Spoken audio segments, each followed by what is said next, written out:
এবার তো আমার নিষ্কৃতি দেওয়ার ব্যবস্থা করেন, না হয় কবর নিরাপদ থাকবে না। আল্লাহ হাবিব সাল্লাল্লাহু আলাইহি ওয়াসাল্লাম বললেন, যাও তার জন্য গর্ত খনন করা হলো। ওই মহিলাকে রাসূলুল্লাহ সাল্লাল্লাহু আলাইহি ওয়াসাল্লাম গর্তের মাঝখানে দাঁড়াতে বললেন, দাঁড়ালেন। এবার চতুর্পাশ থেকে সাহাবীরা পাথর নিক্ষেপ শুরু করলেন, ফেটে ফেটে রক্ত বের হচ্ছে। একজন সাহাবী বড় পাথর নিয়ে আসলেন, এটা দূর থেকে আর মারা যাচ্ছে না, এটা মারার জন্য গর্তের কাছাকাছি চলে গেলেন, পাথর মারলেন, কপালে পড়লো, ফিনকি দিয়ে রক্ত বের হয়ে সাহাবীর জামায় চলে আসছে কিছু অংশ। সাহাবী নাক ছিটকাতে শুরু করলেন, এই অপরাধী মহিলার রক্তে আমার জামাটা নষ্ট হয়ে গেল, হায় অপরাধীর রক্ত। কথাটা রাসূলুল্লাহ শুনে সাথে সাথে সাহাবীর স্টপ করাল, যে তুমি কার ব্যাপারে মন্তব্য করছো, তার দাম আল্লাহর কাছে এখন কত জানো? এই একটা মহিলার তওবারে যদি গোটা মদিনার সবাইকে ভাগ করে দেওয়া হয়, এক তওবা দিয়ে মদিনার সবাইরে আল্লাহ নাজাত দিয়ে দিবে। সুবহানাল্লাহ। এত শক্তভাবে আমার আল্লাহরে সে খুশি করাতে পেরেছে, একটা তওবা গোটা মদিনার সবার জান্নাতের কারণ হওয়ার যথেষ্ট। সুবহানাল্লাহ, সুবহানাল্লাহ। এদের সমালোচনা করে এরা, যারা যখন যেমন তখন তেমন রং ধারণ করে চলে, ঠিক কিনা? 16 বছর হেকমতের দোহাই দিয়ে স্বৈরাচারের সাথে মিলেমিশে তোমরাই চলছো, আমরা তোমাদের চিনি। অতএব সাবধান হও, কোন সাহাবীর সমালোচনা আহলুস সুন্নাহ এবং নবী প্রেমিক কোন ঈমানদার গ্রহণ করবে। আল্লাহ এদের হেদায়েত দান করুক, বলেন আমিন। আল্লাহর হাবিবের সাহাবী দাঁড়িয়ে বলছেন, ইয়া রাসূলুল্লাহ, অপরাধ করে ফেলেছি, আমারে শাস্তি দেন। কোন কথা নবীজি বললেন না। নামাজের সময় হয়ে গেল, বিলাল রাদিয়াল্লাহু তাআলা আযান দিলেন, এরপর ইকামত দিলেন। আল্লাহর হাবিব জামাতে দাঁড়িয়ে গেলেন, সব সাহাবী নবীজির পিছনে জামাতে দাঁড়িয়ে গেল। নামাজ শেষ করার পরে অন্য সাহাবীরা আস্তে আস্তে বিদায় নিয়ে যাচ্ছেন, এই সাহাবী আবার দাঁড়িয়ে কান্না শুরু করছেন, ইয়া রাসূলুল্লাহ, যে অপরাধের শাস্তির জন্য আসলাম, শাস্তি তো দেওয়া হলো না, আমারে দয়া করে শাস্তি দিয়ে মুক্তির ব্যবস্থা করে দেন। নবীজি বললেন, আতুসাল্লি মা'ানা, সাহাবী তুমি কি আমার সাথে একটু আগে নামাজ পড়ো নাই? সাহাবী বললেন, ইয়া রাসূলুল্লাহ, হ্যাঁ আপনার পিছনেই তো পড়ছি।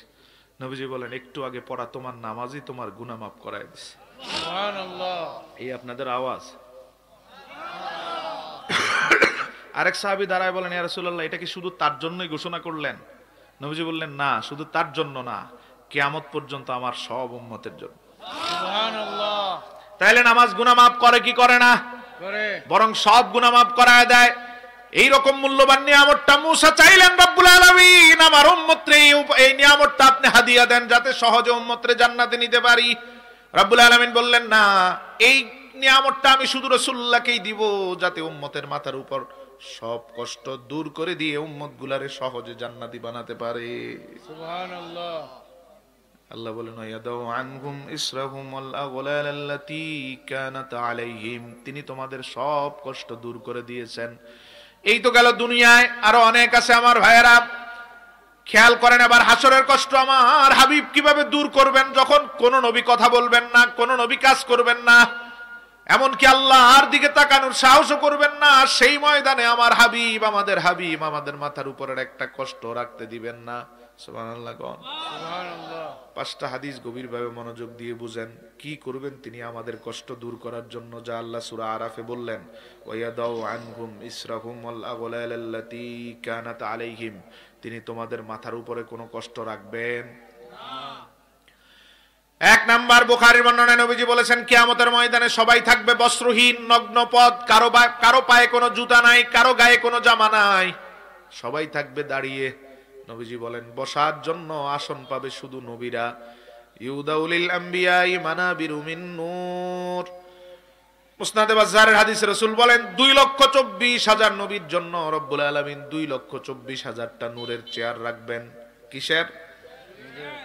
কিসের চেয়ার? নূরের। বসবে কারা? নবীরা। সব নবীর নাম খোদাই করা থাকবে, আদম, ইব্রাহিম, মুসা, ঈসা, ইসহাক, ইউনূস, এভাবে সব নবীর নাম থাকবে। রাসূল বলেন, ইয়াজলিসুনা আলাইহা, নবীরা নাম দেখে দেখে গিয়ে বসে যাবে। সুবহানাল্লাহ। সুবহানাল্লাহ। খেয়াল রাখেন, সব নবী বসে গেছে।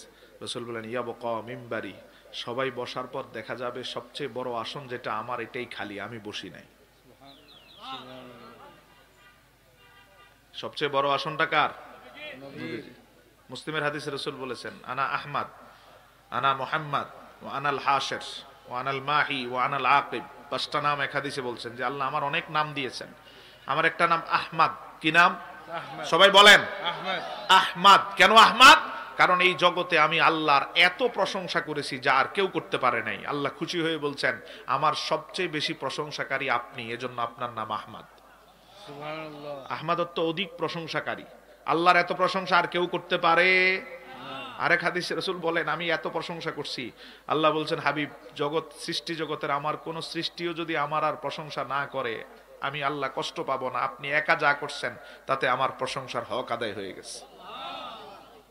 এজন্য নাম দিয়েছেন কি আল্লাহ? আহমদ।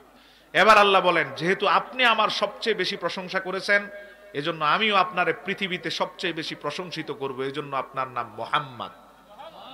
আহমদ অধিক প্রশংসাকারী, মুহাম্মদ অধিক প্রশংসিত। আপনি আমার প্রশংসা করেছেন বেশি, আমিও জগতের মানুষের মনে এবং অন্তরে মুখে আপনার প্রশংসাকে স্থাপন করে দিব। সুবহানাল্লাহ। রাফা'না লাকা যিকরাক, শুধু একমাত্র নবীদের মধ্যে আপনার ইজ্জত সম্মানকে আমি আল্লাহ নিজে উপরে উঠাই, কারণ আপনি আমার সম্মান, আপনি আমার প্রশংসা করছেন বেশি। আল্লাহর হাবিব বলেন আরেকটা নাম আল্লাহ নিজে আমারে দিলেন, আনাল হাসির, হাসর করবেন আল্লাহ। কে করবেন? আল্লাহ। কিন্তু রাসূল বলেন আল্লাহ আমার নাম দিলেন হাসের, আমি হাসরকারী, একত্রিতকারী। কেন? নবীজি বলেন ইহশারুন নাসু তাহতা কাদামাই, কারণ রব্বুল আলামিন আমার সম্মানটারে সবার উপরে উঠানোর জন্য কিয়ামতের ময়দানে সব নবী এবং উম্মতকে হাজির করবেন আমার দুই পায়ের নিচে। সুবহানাল্লাহ। সবার হাসর হবে আমার দুই পায়ের নিচে, আমার দুই কদমের নিচে। এজন্য আমি হাসের। আল্লাহর হাবিবের দুই কদমের নিচে থাকবেন গোটা সৃষ্টি জগৎ, সবার মাথার উপরে থাকবে নবীর চেয়ার। নবীজি সাল্লাল্লাহু আলাইহি সাল্লাম বলেন এই বড় আসনে আমি নবী বসবো না, সব নবী বসা। আল্লাহ প্রশ্ন করবেন হাবিব কেন বসেন নাই? আমি আল্লাহরে বলবো আল্লাহ আমার উম্মতের মাথার উপরে কষ্ট রেখে আমি বসবো না। সুবহানাল্লাহ। কোন নবী তার উম্মতের কথা চিন্তা করে না। ঠিক আছে তো, সবাই চেয়ার পাইছে বসছে, কিন্তু নবীজি বসেন না। আমাদের মাথার উপরে কষ্ট রাখবেন না, রেখে বসতে পারেন না। এই জন্য আল্লাহর বলেন রব্বুল আলামিন যেই কষ্টের কথা মাথায় রেখে আমি চেয়ারে বসা ছেড়ে দিলাম। আল্লাহ বলেন কি চান? নবীজি বলবেন আল্লাহ বলেন কি চান আমায় বলেন, কেননা আমি সূরা দোয়াতে ওয়াদা করেছি ওয়ালা সাউফা ইউতিকা রাব্বুকা ফাতারদা, কিয়ামতের ময়দানে আমি আল্লাহ আপনারে দিতেই থাকবো যতক্ষণ আপনি সন্তুষ্ট না হবেন। আপনি সন্তুষ্ট না হওয়া পর্যন্ত আমি আল্লাহর দেওয়াও বন্ধ হবে না। খেয়াল। এবার নবীজি বলেন আমার একটা উম্মত জাহান্নামে থাকা পর্যন্ত আমিও সন্তুষ্ট হব না। সুবহানাল্লাহ। আল্লাহ বলেন দিতেই থাকবো ফাতারদা, যতক্ষণ সন্তুষ্ট না হবেন। রাসূল বলেন একটা উম্মত অবশিষ্ট থাকা অবস্থায় সন্তুষ্ট হব না। আল্লাহর হাবিব সাল্লাল্লাহু আলাইহি সাল্লামকে আল্লাহ বলেন আলা সাউফা ইউতিকা রাব্বুকা ফাতারদা, হাবিব আমার আপনি চান কি দিলে সন্তুষ্ট হবেন আমায় বলেন। রব্বুল আলামিনের কাছে রাসূলুল্লাহ বলবেন আল্লাহ আপনি আমার উম্মতকে পাঠাইছেন সবার শেষে, আজকে বিচারও হবে সবার শেষ। বাই সিরিয়াল সব নবীর উম্মতের বিচার হতে হতে আমরা শেষ জামানায়, আমাদের বিচার আগে না পরে। কিন্তু দেখেন রাসূল বলেন আল্লাহ এই দীর্ঘ মাঠে 50,000 বছরের হাসরের মাঠে কিয়ামতের ময়দানে এত দীর্ঘ সময় আমি আমার উম্মতকে অপেক্ষমান রাখতে পারি না কষ্টের মধ্যে। এজন্য আমি চাই উম্মতের কষ্ট দূর করার জন্য পাঠাইছেন আমাদের সবার শেষে, কিন্তু বিচারটা করতে হবে আদমেরও আগে। সুবহানাল্লাহ। আল্লাহু আকবার কোন? আল্লাহু আকবার। কি করে দিচ্ছেন চিত্র দেখেন। বিচার হওয়ার কথা সবার শেষে হাসরের ময়দান। নবীজি বলেছেন দুনিয়ায় যা কষ্ট তার থেকে বেশি কবরে, কবরে যা কষ্ট তার থেকে বেশি হাসরে। কথা কয় না? হাসরে। দুনিয়ায় যা কষ্ট তার থেকে বেশি কবরে। কয় হাসরে। দুনিয়ায় যা কষ্ট তার থেকে বেশি কবরে। কবরে যা তার থেকে বেশি হাসরে। হাসরে যা তার থেকে বেশি জাহান্নামে। জাহান্নামে ফুলসরাত হাসরের ভিতরে। তো দুনিয়ায় যা তার থেকে বেশি কবরে, কবরে যা তার থেকে বেশি হাসরে। এরপরও কিছু মানুষকে দেখবেন কয় আল্লাহ আর যন্ত্রণা ভালো লাগে না, কবরে নিয়ে যাও। তো তোরে কে বলছে কবরে কম? কবরে বেশি না কম? বেশি। এখানে যা আছে ওইখানে তো আরো বাড়বে, ঠিক কিনা? ঠিক। হাসরের ময়দানে এই কষ্ট দূর করার জন্য আল্লাহর দরবারে বলবেন রব্বুল আলামিন আমার উম্মতের বিচার যেন সবার আগে হয়। কি বলে আল্লাহ দেখেন আজিল হিসাবাহুম, ফেরেশতাদের আদেশ দিয়ে বলবেন সব নবীর উম্মতরে পিছনে নিয়ে নাও, নূর নবীজির উম্মতরে সামনে নিয়ে আসো। আল্লাহর হাবিবের ইচ্ছা অনুযায়ী রসুলের উম্মতরে দিয়েই আমি বিচারটা শুরু করব। সুবহানাল্লাহ। কষ্ট আছে না গেছে? আছে। হ্যাঁ, বুঝে কোন আছে না গেছে? গেছে গেছে গেছে, কষ্ট এমনি গেছে। হ্যাঁ, এমনি গেছে না নবীজি নিয়ে গেছেন? নবীজি। এটাই আল্লাহ বলেন, ইয়াদাউ আনহুম ইসরাহুম ওয়াল আগলাল আল্লাতী কানাত আলাইহিম। তিনি উম্মতের মাথার উপরে কোনো কষ্ট সহ্য করতে পারেন না, কোনো কষ্ট অবশিষ্ট রাখেন না। আল্লাহ বলেন তিনি দূর করে দেন। কে বলেন? আল্লাহ। আল্লাহ আল্লাহ আল্লাহ বলেন। নবীজিও বলেন নাই যে আমি কষ্ট দূর করি, আল্লাহ বলেন তিনি উম্মতের মাথার উপরে যুগ যুগ ধরে যেই কষ্ট কোন নবীও দূর করতে পারে নাই, তাও তিনি দূর করে দিয়েছেন। সুবহানাল্লাহ। প্রথম কষ্ট দূর করার পরে নবীজি বলেন আরো কষ্ট তো হাসরের ময়দানে অবশিষ্ট আছে, আমি তোমাদের ভুলে যাব না। কোন নবী তো একটা কথাও বলবেন না, চুপ মেরে থাকবেন, উম্মতের যা হয় হোক। নবীদের জবান বন্ধ। রাসূল বলেন আমি তো তোমাদের কেমনে ছেড়ে দিব না। এরপরের কষ্ট, সূর্যটা এক বিগত অথবা এক হাত মাথার উপরে চলে আসবে, অবর্ণনীয় কষ্ট যার কোনো সীমা নাই। লক্ষ কোটি মাইল দূর থেকে তাপ দেয়, তারপরেও সহ্য হয় না। ঠিক না বে ঠিক? কিছুক্ষণ কাজ করলে হাঁপায়া যাই, ঠান্ডা পানি খুঁজি, বিশ্রাম খুঁজি, ছায়া খুঁজি, ঠিক কিনা? ঠিক। আচ্ছা, আস্তে আস্তে যখন মাথার এক হাত উপরে আসবে, কে বুঝাবে আপনাকে? ভাই আমারে কে বুঝাবে? এটা তো কেউ বুঝানো সম্ভব না। একটু কাছে আসলেই মাথাটা ফেটে মগজগুলো গলে নাকের পানি দিয়ে পড়তে থাকবে। আল্লাহ। আবার দিবেন মাথা, আবার নাকের পানি দিয়ে মগজগুলো পড়বে। আল্লাহর হাবিব সাল্লাল্লাহু আলাইহি সাল্লাম বলেন এটা অনেক বড় কষ্ট, যেই কষ্টটা সূর্য দিবে উম্মতরে কিয়ামতের ময়দানে, হাসরের ময়দানে। কিন্তু আমি নবী তো আমার উম্মতের মাথার উপরে কোনো কষ্ট রাখতে পারি? রাখি না, রাখতে পারি না। ওয়ায়াদাউ আনহুম ইসরাহুম ওয়াল আগলাল আল্লাতী কানাত আলাইহিম। আল্লাহ বলেন তিনি সব কষ্ট উম্মতের মাথার উপর থেকে দূর করে দেন। রাসূল বলেন এই দ্বিতীয় বড় কষ্টটা দূর করার জন্য আমি রাসূলুল্লাহ এখান থেকে দৌড় দিয়ে চলে যাব হাউজে কাউসারের কাছে। শব্দটা কি বললাম? হাউজে, আবার কম। হাউজে কাউসার। এটা আল্লাহ নবীরে দিবেন না দিছেন? ইন্না আ'তাইনা কাল কাউসার। আয়াত নাজিল করে, সূরা নাজিল করে বলছেন আপনারা আমি কাউসারের মালিক বানায় দিলাম। সুবহানাল্লাহ। কাউসারটা কি? আমি বুখারীর 4-5টা হাদিসের অংশ উল্লেখ করছি। রাসূল বলেন আমার যে হাউসটা দিবেন, 4 পার বিশিষ্ট কূপ দিবেন। এই কূপের একটা মাথা থাকবে ইয়েমেনের শেষ প্রান্তে, আরেকটা মাথা থাকবে সিরিয়ার শেষ প্রান্তে।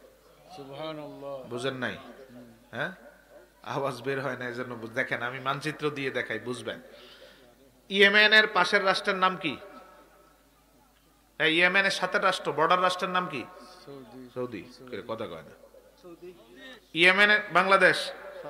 ইয়েমেনের পাশের রাষ্ট্র সৌদি আরবের পাশে। আমেন। আচ্ছা দেখেন না, এই পাশে ইরাকের অংশ আছে, আবার এইদিকে যান লেবানন, জর্ডান, ফিলিস্তিন আছে না নাই? আছে। এরপরে আছে সিরিয়া, তারপর তুরস্ক, সিরিয়ার শেষ প্রান্তে এদিকে তুরস্ক। তো রাসূলুল্লাহ সাল্লাল্লাহু আলাইহি ওয়াসাল্লাম বুঝাইয়া দিলেন আমার হাউজে কাউসার হবে কয়েক দেশ মহাদেশ থেকেও বড়। আল্লাহু আকবার। সাহাবায়ে কেরাম বলেন ইয়া রাসূলুল্লাহ এত বড় হাউজে গ্লাস কয়টা? বুখারী। রাসূল বলেন আসমানের তারার থেকেও বেশি থাকবে আমার হাউজের গ্লাস। আল্লাহু আকবার। ইয়া রাসূলুল্লাহ এত বড় হাউজে পানি আসবে কোত্থেকে? বুখারী। রাসূল বলেন জান্নাতের 2টা নালা, সোনালী রূপালী নালা দিয়ে জান্নাতের পানি পড়তে থাকবে হাউজে কাউসার। সুবহানাল্লাহ। রাসূলকে সাহাবায়ে কেরাম বলেন ইয়া রাসূলুল্লাহ কাদেরকে কাদেরকে দিবেন? বন্টন নীতি কিভাবে হবে? নবীজি 40টারও বেশি হাদিস বন্টন নীতি নিয়ে বলেছেন। রাসূল বলেন শেষ পর্যন্ত যাররা পরিমাণ ঈমান নিয়েও আমার যে উম্মতটা কষ্ট করে আসবে আমি নিজের হাতে তারে পানি দিব। সুবহানাল্লাহ। রাসূলুল্লাহ এই পানি পান করলে কি হবে? বুখারী। রাসূল বলেন লা ইয়াজমাউ বা'দাহু আবাদা।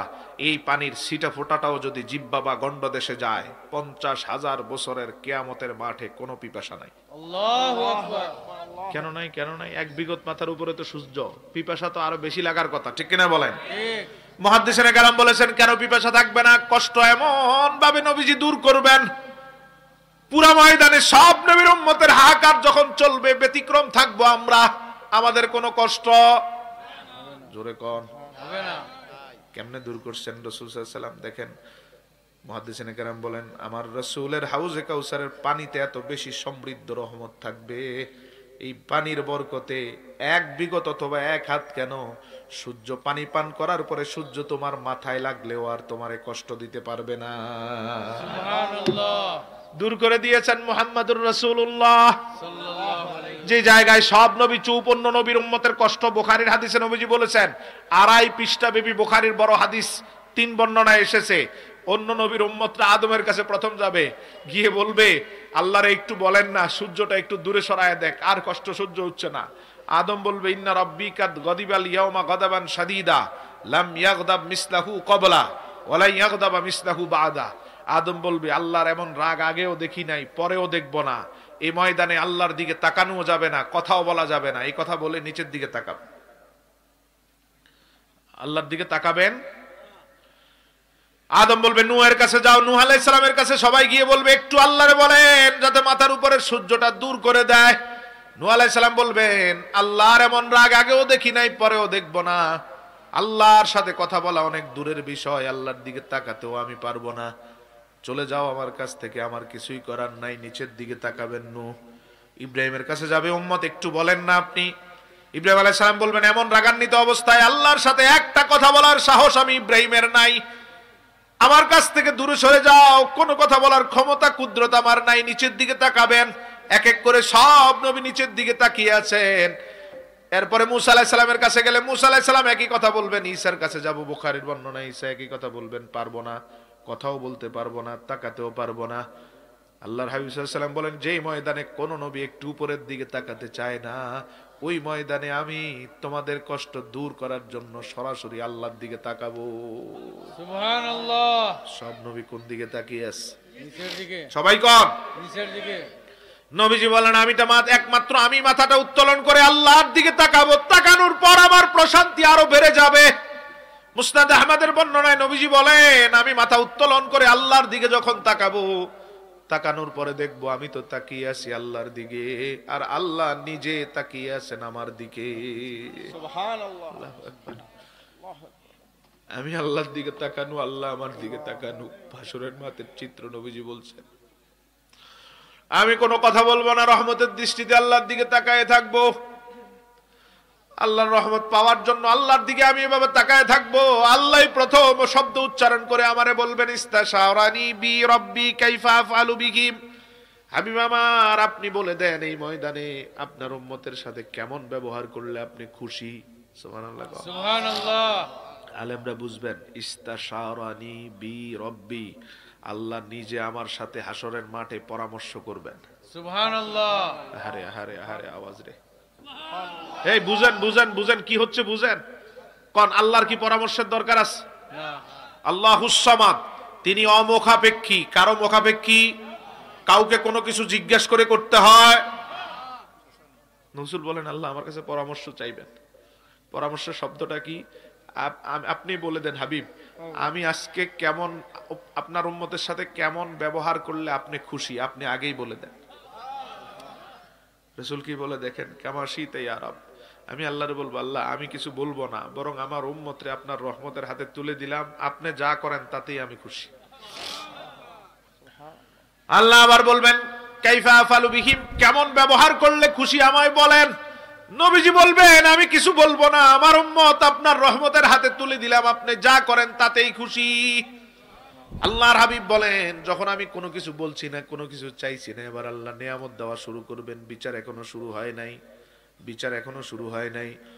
রাসূলুল্লাহকে আল্লাহ বলবেন হাবিব আপনি তো বিনা হিসাবে জান্নাতে যাবেন, আমি শুধু আপনার একা পাঠাবো না, এই ময়দান থেকে আপনার নূরের নজর দিয়ে ৭০,০০০ উম্মতরে বাছাই করে নেন। সুবহানাল্লাহ। কত হাজার? ৭০,০০০। আবার কত হাজার? ৭০,০০০। বুখারীর শব্দটা দেখেন লাইসা আলাইহিম হিসাবুন ওয়ালা আযাব, আপনার নূরের নজর দিয়ে যেই ৭০,০০০ বাছাই করবেন তাদের কোনো হিসাব নাই, আযাব নাই, মিজান নাই, ফুলসিরাত নাই। আপনার নূরের নজরের কারণে এরা বিনা হিসাবে জান্নাতি। কত হাজার? কত হাজার? ৭০,০০০। আবার কোন জোরে কোন? ৭০,০০০। শীতে ধরছে নাকি? কত হাজার? ৭০,০০০। আরে কি করতেছেন সেখানে দেখছেন? আমরা কি করা উচিত? ৭০,০০০। খুশি না বেজার? খুশি। সবাই কোন খুশি? রাসূল বলেন আমি খুশি না। আমরা তো খুশি হয়ে গেছি। নবীজি কি বলেন? আমি তো ৭০,০০০ নিয়ে জান্নাতে যেতে চাই না, আমার সব উম্মতরে নিয়ে যেতে চাই। সুবহানাল্লাহ। আল্লাহ তো মাত্র 70,000 ঘোষণা দিলেন, বাকিদের কি হবে? এজন্য আমি তাকাস, আমি কোনো কথা বলবো না, আল্লাহর দিকে ভেবে তাকিয়ে থাকবো। আল্লাহ বলবেন হাবিব আমি বুঝতে পেরেছি, কারণ কোন শব্দ না বললেও আল্লাহ বুঝে কি বুঝে না? বুঝে। হাবিব আমি বুঝতে পারছি আপনি মনে মনে চাচ্ছেন বিনা হিসাবে জান্নাতের তালিকা যাতে আমি আল্লাহ আরো বড় করে দেই। সুবহানাল্লাহ। আল্লাহর হাবিব আমাদের জন্য আল্লাহর কাছে এভাবে আল্লাহর দিকে তাকায় থাকবেন। বিপদ আমাদের কাজ করেন তিনি। রাসূলুল্লাহ বলেন আল্লাহর দিকে তাকানোর পরে আল্লাহ বলবেন হাবিব 70,000 যাদের নাজাত দিয়ে দিলাম, হিসাব নাই আযাব নাই, বিনা হিসাবে জান্নাতি এই পর্যন্ত যে 70,000 হলো, এই 70,000 কে 70টা দলে ভাগ করেন, 70টা দলে ভাগ করেন। কয়টা দল? 70। তাহলে প্রতি দলে কতজন? হ্যাঁ 1000। একজন। কয় একজন? 1000। কতজন? 1000। 70,000 কে 70 ভাগ করলে প্রতি ভাগে কয়জন? 1000। 1000 করে করে দল আলাদা আলাদা করা হবে। এবার আল্লাহ বলবেন হাবিব আপনার রহমতকে আমি বড় করে দিচ্ছি, প্রতি 1000-এর দলের সাথে নতুন 70,000 করে করে নিয়ে যান। সুবহানাল্লাহ। আরে আওয়াজ রে, আপনাদের আওয়াজ রে। আরে শুকরিয়ার ভাষায় একটু সুবহানাল্লাহ বলেন। সুবহানাল্লাহ। কাদেরকে নিয়ে কাজ করতেছেন? আমাদের মতো নাখান্দাদের নিয়ে, ঠিক কি না? কাদের নাজাতের জন্য কাজ করতেছেন? আমাদের। আল্লাহর হাবিব আচ্ছা বলেন সংখ্যা আগের মতো আছে না বাড়ছে? বাড়ছে। ঠিক আছে তো? জি, এতটুকু তো বুঝছি, আগের মতো আছে না বাড়ছে? বাড়ছে। আল্লাহর হাবিব সাল্লাল্লাহু আলাইহি সাল্লাম বলেন এবার আমি মনে মনে বলবো, তৃতীয় পর্যায়ে আমি মনে মনে বলবো, যেই মাবুদ না চাইতেই সংখ্যা বাড়িয়ে দিচ্ছেন, তিনি তো চাইলে আরো বেশি বাড়ায়া দিবেন। সুবহানাল্লাহ। একটা শব্দ বলবো, ইস্তাজিদনি ইয়া রাব, আমার রব বিনা হিসাবে জান্নাতের তালিকাটারে দয়া করে আরো আরো বড় করে দেয়। সুবহানাল্লাহ। আরো বড়, এই শব্দ ইস্তাজিদনি, তলব করব আল্লাহর কাছে আল্লাহ আরো বড় করে দেন। এই শব্দ উচ্চারণের পরে আল্লাহ বলবেন হাবিব আরো বড় করার জন্য এবার আর 1000 নয়, প্রতি এক একজন করে আলাদা করে নেন। এক একজন করে আলাদা করেন, আলাদা করব। আল্লাহ এবার বলেন, মুসনাদ আহমদের সহিহ বর্ণনা, আল্লাহ এবার বলেন প্রতি একজনের সাথে এখান থেকে 70,000 করে করে নিয়ে যা। আল্লাহু আকবার। আরো জোরে করেন আল্লাহু আকবার। আল্লাহু আকবার। সংখ্যা কোথায় গিয়ে ঠেকবে আমরা তো জানি না, নবীজি বলে দিলেন। আবু দাউদের বর্ণনা, রাসূল বলেন এমন করে করে হিসাব শুরুর আগেই আমি রাসূলের শাফাতের কারণে আমার 3 ভাগের 1 ভাগ উম্মত জান্নাতি হয়ে যাবে। আর বাকি কয় ভাগ? কয় ভাগ? 2 ভাগ। আরো জোরে, কয়েক ভাগ? 1 ভাগে না গেছে, আর বাকি কয় ভাগ? আচ্ছা এদের খবর তো নবী নিবে না। হ্যাঁ হ্যাঁ, কি মনে হয়? ধরুন এই 2 ভাগের মধ্যে আমরাই আছি, নিবেন? নিবেন তাকাবেন, ইনশাআল্লাহ। রহমত দিবেন? বরং কাউকে ফেলে যাবে না। তিনি রাসূলুল্লাহ, কাউকে ফেলে যাবে রাহমাতুল লিল আলামিন। ওমা আরসালনাকা ইল্লা রাহমাতাল লিল আলামিন, রাহমাতুল লিল আলামিন, কাউকে ফেলে যাবেন না। বাকি 2 ভাগকে তিনি কিভাবে তরাবেন? এবার তিরমিজি 3495 নাম্বার হাদিসে আসেন, আল্লাহর হাবিবের প্রিয় সাহাবী 10 বছর ধরে যিনি অকাতরে রাসূলুল্লাহর কদমে থেকে সার্ভিস দিয়েছেন, খেদমত করেছেন, রাসূলুল্লাহর ব্যক্তিগত সেক্রেটারির মতো ছিলেন, আনাস ইবনে মালিক। কি নাম? আনাস। আনাস, আনাস নাম শুনছেন না? আনাস। জি জি আনাস। ওনার ছেলে মেয়ে ছিল কোন বর্ণনায় 78 জন। সুবহানাল্লাহ। কয়জন? 78। সবাই কম? 78। 2টার বেশি নয়, একটা হলে। আমাদের স্লোগান কি? 2টার বেশি নয়, আরে আহ আহ। বিদুর্মীরা সব দিক থেকে আমাদেরকে এমন প্যাকেট করছে, আমরা এটা চিন্তা করি কি খাওয়াবো, কি পরাবো, থাকার জায়গায় কই দিব। রাসূল বলেন কিয়ামতের ময়দানে যার সন্তান যত বেশি সে থাকবে আমার তত কাছে। সুবহানাল্লাহ। আনাস বলেন ইয়া রাসূলুল্লাহ আপনার কাছে থাকতে চাই। রাসূলুল্লাহ সাল্লাল্লাহু আলাইহি ওয়াসাল্লাম আনাসকে বললেন আল্লাহুম্মা আকসির মালাহু ওয়া ওয়ালাদা, আল্লাহ তারে তুমি সন্তান বাড়িয়ে দিয়ে আমার কাছে কবুল করো। আল্লাহু আকবার। আল্লাহু আকবার। রাসূলের কাছে থাকতে হবে।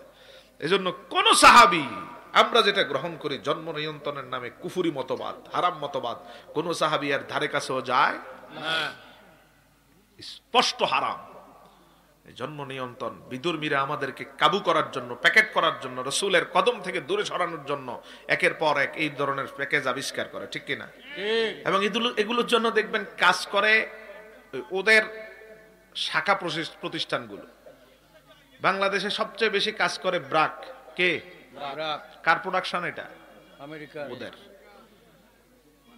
সরকারও যতটুকু আন্তরিক না জন্ম নিয়ন্ত্রণের জন্য, এরা প্রত্যেক ঘরে ঘরে পৌঁছায়, আমাদের মহিলাদেরকে কাবু করে ফেলছে, ঠিক না? ঠিক রাসূলুল্লাহ সাল্লাল্লাহু আলাইহি ওয়াসাল্লাম বিয়ে করার সময় বলছেন, বিয়ে করার সময় ওই রকম মেয়ে দেখে বিয়ে করো যে যাকে দেখলে তুমি শান্তি পাবা আর যে তোমার বেশি সন্তান দিতে পারবে। আমরা বিয়ে করার সময় কি দেখি? হ্যাঁ, দন না না, সিলেটে কার আত্মীয় আমেরিকা অথবা লন্ডনে আছে, ঠিক না? আমাদের কুমিল্লা আমরা দেখি টাকা পয়সা কার যত কত বেশি, প্রভাব প্রতিপত্তি কার বেশি। আপনাদের এখানে শুধু লন্ডন খোঁজ করে, বিয়ের সময় দেখে আশেপাশে লন্ডন থাকলেও তারে টেনে নিতে পারে। আর অন্য এর দিনদারিত্ব থাকুক বা না থাকুক, মুখে দাড়ি থাকুক বা না থাকুক, আল্লাহর ব্যাপারে সচেতনতা থাকুক বা না থাকুক, লন্ডনই হইলেই হল, ঠিক না? ঠিক রাসূল বললেন বিয়ে করার সময় প্রথম দেখবা কোন মেয়ে তোমারে বেশি সন্তান দিবে। সাহাবায়ে কেরাম বলেন, ইয়া রাসূলুল্লাহ, বিয়ের আগে বুঝবো কেমনে, কেমনে সন্তান বেশি দিবে না কম দিবে? রাসূল বলেন, মেয়ের মার দিকে তাকাও, ওই মেয়ের মায়ের সন্তান বেশি থাকলে ওর ঘরে জন্ম নেওয়া মেয়েও তোমারে সন্তান বেশি দিবে। সুবহানাল্লাহ প্রত্যেকটা স্টেপে স্টেপে বেশি সন্তানের জন্য যেই রাসূল চেষ্টা কষ্ট আর তালিম দিয়েছেন, সেই রাসূলুল্লাহর উম্মত দাবিদার, এরা স্লোগান দেয় একটার দুইটার বেশি নয়, একটা হলে নাউজুবিল্লাহ কম। কোন ইমানদার এই কথা তার মুখ দিয়ে বের করতে পারে না কিছু একটা বললে এটা নিজের মধ্যে নিয়ে নিতে হবে। কে শিখালো আপনারে? রিজিকের চিন্তা আপনার না আল্লাহ? আল্লাহ ওমা মিন দাব্বাতিন ফিল আরদ ইল্লা আলাল্লাহি রিজকুহা। আল্লাহ বলেন, তো কে তোর মাথায় এটা দিল? আমি আল্লাহ পুরো পৃথিবীর বিচরণকারী সবার রিজিক আমার হাতে দিয়ে নিয়েছি, সুবহানাল্লাহ এটা আমার হাতে, তোর চিন্তার বিষয় না। তোর কোন সন্তান কিভাবে এস্টাবলিশ হবে এটা কার হাতে? আল্লাহর আগেই চিন্তা করে থাকে, দুইটার বেশি হলে জায়গা দিব কই? এইরকম চিন্তা কখনোই আমরা মাথায় আনবো। আনাস ইবনে মালিক আল্লাহর হাবিবের কাছে আসলেন, এসে বললেন, ইয়া রাসূলুল্লাহ, কিয়ামতের ময়দানে আমি আনাস যদি আটকে যাই তাহলে কি হবে? আমি চাই আপনি আমারে সুপারিশ করে জান্নাতে নিবেন। সাআলতুন নবী সাল্লাল্লাহু আলাইহি ওয়াসাল্লাম ইয়াশফা আলী ইয়াউমাল কিয়ামাহ। আনাস বলেন, ইয়া রাসূলুল্লাহ, আমি আটকে গেলে আপনার দরবারে সুপারিশ ভিক্ষা চাই, দয়া করে আপনি আমারে সুপারিশ করবেন। সুবহানাল্লাহ কোন। সুবহানাল্লাহ কি চান, কি চান? সুপারিশ কার কাছে চান? নবীজির কাছে। ভালো করে কথা বুঝে উত্তর দিবেন। কি চান? সুপারিশ। কার কাছে? নবীজির কাছে আসেন, সাহাবী রাসূলের কাছে সুপারিশ ভিক্ষা চায়। আর 1400 বছর পরে বর্তমান বাংলাদেশের সবচেয়ে বড় ফিতনা, সবচেয়ে বড় আযাব, সবচেয়ে বড় বিশৃঙ্খলাকারী গজব, আহলে হাদিস নামে আহলে খবিশ। কথা কয় না? ঠিক না সন্দেহ আছে? না এই আহলে হাদিসের শায়েখরা বলে নবীর কাছে সুপারিশ চাওয়া হারাম।